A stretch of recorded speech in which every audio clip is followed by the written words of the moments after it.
अगर कोर्ट में कभी मामला गया है तो देर सवेर सही बाद में फैसले कई मामलों में आए हैं।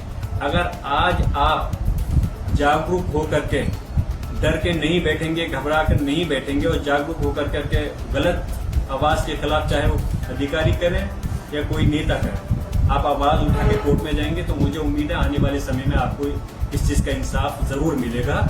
और हाई कोर्ट के अंदर भी वो अभी मेरे पास उसकी कॉपी ऑलरेडी, मैं सारे ये पेपर जो हैं मेरे पास जो सब ऑलरेडी ये सारा का चिट्ठा जो आपके सामने ये पेपर दिखा रहा हूँ ऑलरेडी सब एविडेंस के तौर पर मेरे पास हैं। कुछ सारे पेपर मैं आपको नहीं दे सकता, लेकिन इसमें से कुछ पेपर मैं वो दे सकता हूँ जो कि हमारी ये चीज साबित करती है कि वहाँ पर मस्जिद हमारी 150 साल पुरानी थी। और उसके साथ साथ वहाँ पर वक्फ ट्रिब्यूनल में भी, अच्छा ये वक्फ ट्रिब्यूनल में मामला चल रहा था, जब वक्फ ट्रिब्यूनल में चल रहा था तो इनको अधिकार कैसे कि इन्होंने सुनवाई कैसे कर ली वक्फ प्रॉपर्टी होने के बाद में। तो इसलिए मैं कुछ पेपर आपको मैं इसमें से दे भी दूंगा। और आने वाले समय के अंदर हाई कोर्ट की भी एक रिट है, उसका शायद मेरे पास अभी नंबर होगा तो मैं वो भी आपको बता सकता हूँ कि उसके तहत भी हाई कोर्ट ने ऑर्डर करा है कि इस टाइप के मामलों के अंदर कोई सुनवाई करने का अधिकार इन लोगों को नहीं है। लेकिन फिर भी मेरी समझ में नहीं आ रहा अधिकारी किसको खुश करने के लिए इस प्रकार के काम को अंजाम दे रहे हैं।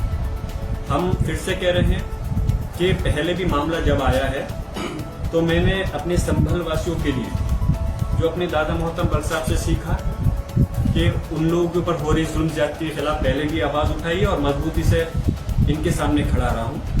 मैं आज भी आपसे ये कह रहा हूं कि मैं कानूनी दायरे में रहकर जो संविधान ने हमें अधिकार दिए हैं, जो एज ए सांसद होने के नाते मेरे पास ताकत है, जो जनता की ताकत मेरे पास में है और जो कोर्ट के जरिए से जो भी लड़ाई हो सकती है, क्योंकि आज सरकार हमारी नहीं है, हम सरकार के जरिए तो उन पर नहीं लड़ सकते, लेकिन मैं इतना जरूर कह रहा हूँ कि अपने लोगों की इस लड़ाई को मैं उनको अकेला नहीं छोड़ूंगा, उनकी इस लड़ाई को पूरी मजबूती से लड़ूंगा। और आखिर में फिर से मैं इस संबल के साथ उत्तर प्रदेश हिंदुस्तान के अवाम से फिर से गुजारिश करता हूँ अपने अधिकारियों की संरक्षण के लिए। अधिकारियों की कोई गलत अगर कार्य है तो उनके खिलाफ कोर्ट का दरवाजा कटाएं और जिससे कि आने वाले समय में उनको इंसाफ मिल सके।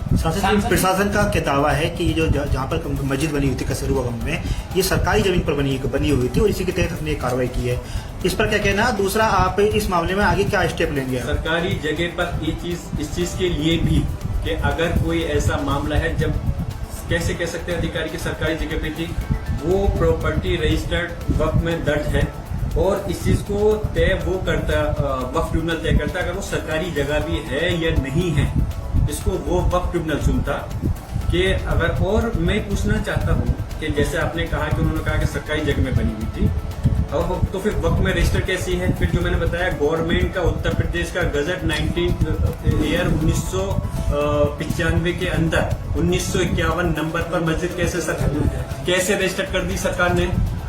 ये कोई मैंने रजिस्टर नहीं करी। तो फिर अगर है तो इसका जवाब वो अधिकारी ये दें, अगर वो सरकारी जगह पर है तो 1995 में कैसे दर्ज हुई उत्तर प्रदेश गजट के अंदर?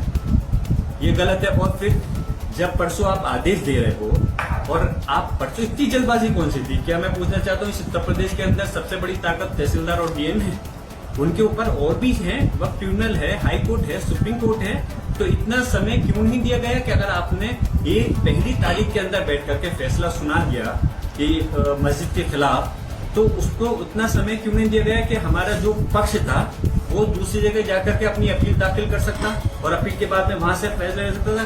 डीएम कोर्ट को देश की सबसे बड़ी ताकत तो नहीं है, सबसे बड़ी कोर्ट तो नहीं है ना। तो फिर इतनी जल्दबाजी के अंदर आप रात में 11:30 बजे फैसला वो कर करके और नेक्स्ट डे आप कैसे एकदम से उसको डेमोलिश करने का आर्डर पास कर सकते हो? कैसे एकदम से कर सकते हो? मैं खुद इस चीज का गवाह हूँ। मैंने सब अधिकारियों को फोन कर करके मैंने प्रयास करा कि इसको हमारे लोगों को सुनवाई का मौका दीजिए, जो हमारा कानूनी अधिकार है वो अपनी बात रख सकें। उसके बाद में जो फैसला कानूनी रूप से आएगा, जो कोर्ट ऊपरी कोर्ट देगी, हम उसको स्वीकार करेंगे।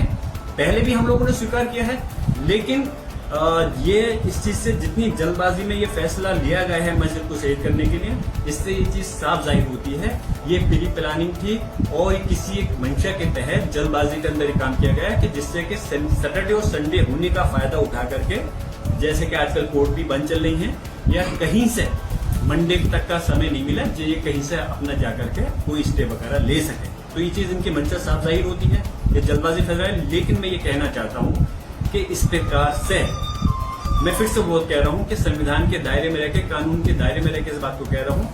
इस प्रकार हम अपनी, अब बहुत हो गए, हम अपनी मस्जिद मदरसे धार्मिक स्थल के साथ में खिलवाड़ नहीं करने देंगे। अगर कुछ गलत करोगे तो हम उसका कानूनी रूप से पूरी तरह से उसका मुकम्मल जवाब देंगे। सांसद जी, मस्जिद पे हमने देखा था कि वहाँ से निरीक्षण भी किया अधिकारियों ने, तो वहाँ पर आई लव मोहम्मद के पोस्टर मिले हैं और एक हरे रंग का झंडा भी मिला है। हाँ, तो ठीक क्या है, मैं भी आई लव मोहम्मद, मैं भी कह रहा हूँ, मेरे पास भी आई लव मोहम्मद का पोस्टर है, मैं भी झंडा हरा रख सकता हूँ। कौन सा मुकदमा दर्ज करेंगे? हिंदुस्तान का संविधान, पहले आईपीसी और भारतीय संहिता के तहत कौन सा ऐसा धारा लगती है, किसके तहत मुकदमा दर्ज करेंगे? किसी से, मैं अपने धर्म मजहब में अपने अल्लाह से मोहब्बत करता हूँ, अपने नबी से मोहब्बत करता हूँ, तो इसमें कौन सी धारा लगती है? जरा मुझे बताइए। काय का मुकदमा आप दर्ज करोगे भाई? क्यों? आप पुलिस प्रशासन की जिम्मेदारी भय मुक्त समाज देने की है, भय युक्त समाज देने की नहीं।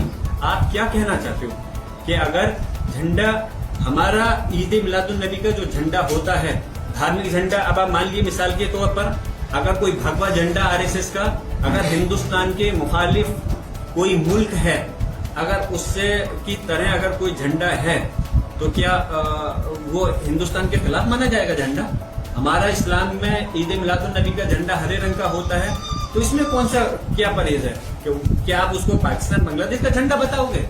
आप कल को कहने लगो कि ये झंडा वहां से एक्सपोर्ट होकर के आया है, तो इसका कोई और, इसकी कोई बात थोड़ी है। ये तो आप सिर्फ रुख को डाइवर्ट करना चाहते हो, क्योंकि उनको अधिकारियों को ये पता है कि उन्होंने जो कदम उठाया गलत उठाया है, और आने वाले वक्त में कोर्ट के में उनकी जवाबदेही तय होगी, और यकीनन मुझे उम्मीद है कि वो कोई अधिकारी गलत काम करके उसमें बच नहीं पाएगा। तो इसलिए इसको रुख डाइवर्ट करना चाहते हैं। आई लव मोहम्मद या हरा झंडा जो कि ईद मिलादुन नबी पर जो कि ग्रीन झंडा लगे, आप लोगों ने, आप प्रेस के हमारे सम्मानित लोग हैं, आपने देखा होगा जब ईद मिलादुन नबी का जुलूस होता है तो लोग घरों पे अपने अपने हरे हरे झंडे लगाते हैं, तो उसमें कौन सा बड़ा वो है?